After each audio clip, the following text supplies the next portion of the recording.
I've been to his house but not his home. I've never written him a letter or called him on the phone, but I have walked with him and talked with him so many times. This inconceivable, unbelievable friend of mine.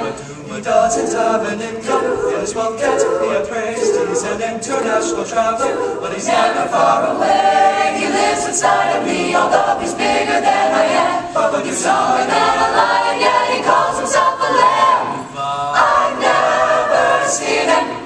I've been to his house but not his home. I've never written him a letter or called him on the phone, but I have walked with him and talked with him so many times. This inconceivable, unbelievable friend.